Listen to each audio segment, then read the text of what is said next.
فاتحہ. الحمدللہ.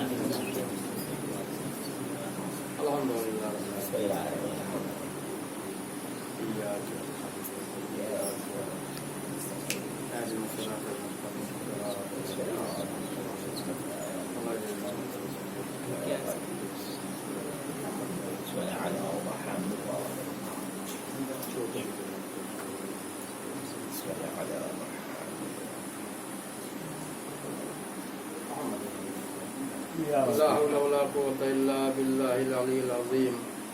أعوذ بالله من الشيطان اللعين الرجيم. بسم الله الرحمن الرحيم. الحمد لله رب العالمين والصلاة والسلام على أشرف الأنبياء والمرسلين وخاتم النبيين سيدنا ونبينا وشفيعنا وهادينا بالقاسم محمد. اللهم صل على محمد وعلى آل بيته الطيبين الطاهرين المعصومين المظلومين. ألا لعنة الله على أعدائهم أجمعين من يومنا هذا إلى قيام يوم الدين. أما بعد فقد قال الله سبحانه تبارك وتعالى في كتابه المجيد وفرقانه الحميد وقوله الحق. بسم الله الرحمن الرحيم. لقد كان لكم في رسول الله أسوة حسنة. درود پڑھیے محمد والے.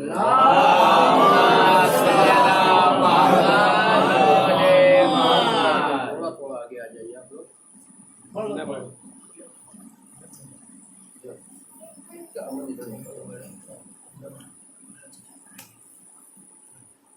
برادران ایمانی وہی بانے بیت نبی ماتم دارانہ سرکار سید الشہداء اعلان رب العزت ہو رہا ہے اپنی موجود نما کتاب میں کہ تمہارے لیے ہمارے رسول کی سیرت نمونہ عمل جو رسول اللہ نے دین ہم تک پہنچایا ہے. جس طرح رسول نے نماز پڑھی ہے ہم کو اسی طرح نماز پڑھنا ہے. جو رسول نے روزے کا جیسے دیا ہے اسی طرح روزے کو رکھنا ہے اور افطار بھی اسی طرح کرنا ہے. اور دوسرے جتنے بھی صلہ رحم کے لیے بھائی سے بھائی کے تعلقات، خاندان میں ایک دوسرے سے روابط، شوہر اور زوجہ کے معاملات اور بھائی بہن کے تعلقات، باپ بیٹے کے تعلقات، اس معاملات جو بھی اسلام نے جیسے رسول اللہ نے عمل کر کے دکھائے اسی طرح ہم کو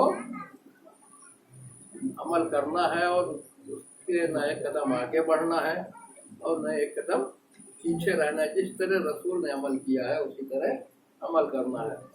مگر عزیزان گرامی عمل کرنے کے لیے ضرورت ہے کہ کوئی ایسا ہو جو سیرت رسول ہم تک پہنچا سکے، جو اصل سیرت رسول ہے. کیونکہ پورا واقعہ تو نہیں عرض کرنا ہے. 25 سال بلکہ آپ یوں سمجھ لیجیے 15 سال کا وقفہ گزرا تھا کہ جب وہ تیسری خلافت کا انتخاب ہو رہا تھا تو شورا، ظاہر سی بات ہے عجیب و غریب مسئلہ. ہم نے کیا کہا آپ نے قرآن کا کھلا ہوا اعلان ہے کہ لن تجد لسنت اللہ تبدیلا. اللہ کی سنت میں کوئی تبدیلی ہونے والی نہیں. جو اللہ نے روز ازل کہہ دیا ہے، محمد نے جو حلال کر دیا وہی اب قیامت تک کے حرام رہے گا.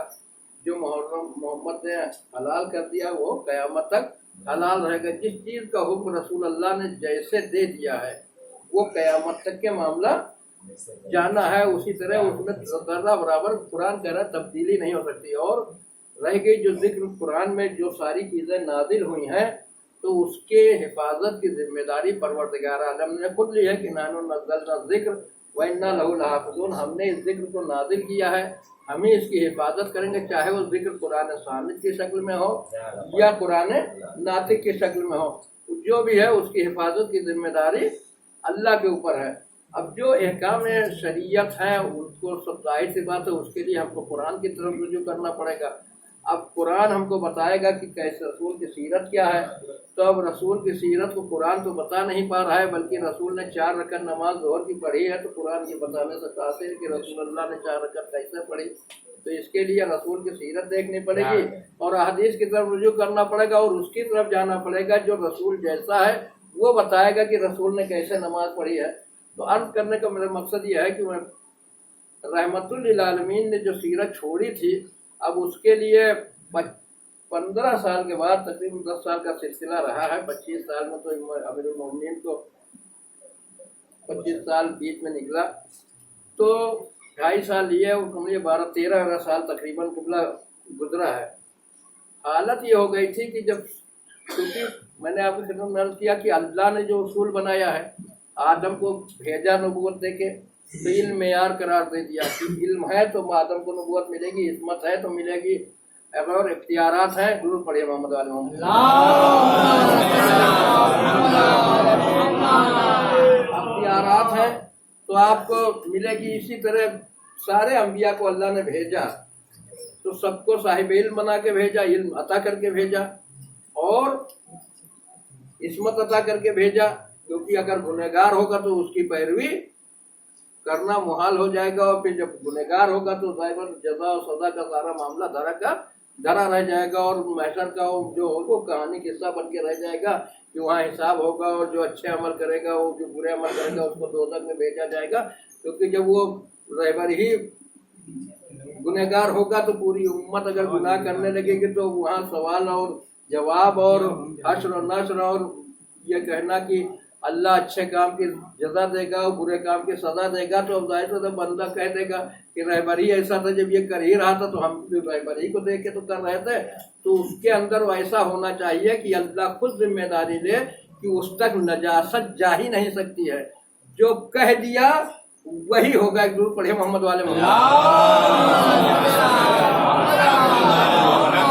لے کے آ رہا ہوں 12-13 سال کے بعد اب رسول اللہ کی سیرت کیا ہے وہ اس کو دیکھنے کے لیے اب ظاہر سی بات ہے جو رسول جیسا ہو، تو میں نے ایک دن عرض کیا تھا شب ہجرت اس سے سب سے بہترین موقع ہے کہ جہاں پہ دیکھ لیجئے جو رسول جیسا ہے وہ بستر پہ نظر آ رہا ہے، اور وہ ہم بتا نہیں رہے بلکہ کفار مکہ بتا رہے ہیں کہ رسول سو رہے ہیں، مگر جب سو کے اٹھے تو پتا چلا کہ علی سو رہے تھے۔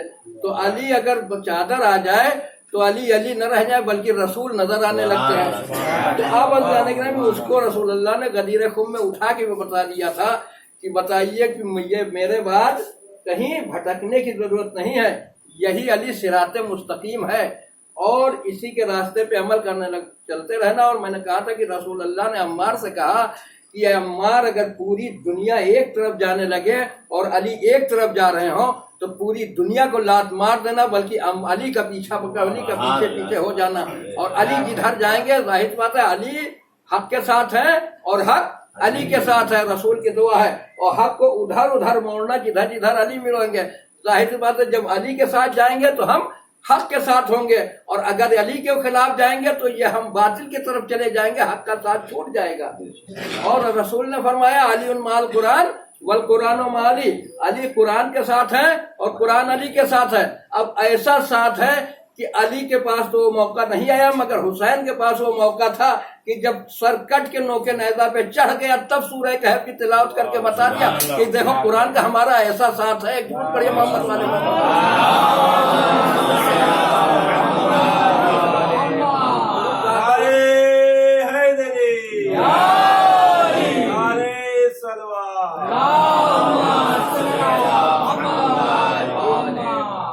میں نے آپ جو عرض کرنے کا مقصد ہے کہ جو ایک سلسلہ ہے عصمت کا اور اللہ کی ہدایت کا، اِنَّا عَلَيْنَا لَلْهُدَىٰ وَإِنَّا لَنَا لَلْآخِرَةَ وَالْأُولَىٰ، قرآن کہہ رہا ہے اپنی طرف سے کچھ نہیں کہ ہدایت کی ذمہ داری میری ہے۔ یہ عام انسان یہ بدھائیکی کا الیکشن نہیں کہ جس کو چاہو چن لو، یہ اللہ کی رہبری کا معاملہ، ہدایت کا معاملہ ہے۔ اللہ اسی پیروی کے اوپر میدان محشر میں انسان کے اعمال کا فیصلہ کرے گا۔ جب گمراہ آدمی کی انسان پیروی کر لے گا، گمراہ ہو جائے گا، تو ظاہر سی بات ہے اللہ جب محشر کا میدان ہوگا اور سارے اعمال رکھے جائیں گے تو بندہ پلٹ کے کہہ دے گا پالنے والے ایسے کو بھیج ہی دیا تھا جو خود گنہگار تھا، تو ہم اس کی پیروی کر کے گنہگار ہو گئے، تو اس میں کون سی بڑی بات ہو گئی؟ تو اس کا ایسا ہونا چاہیے جس کے اوپر خود اللہ نے، اب یہ تو بڑی احتیاط ہے نا ہماری جو شریعت چل رہی ہے کہ اللہ نے ان ہادیوں کو رکھا ہے جن کے اوپر آیت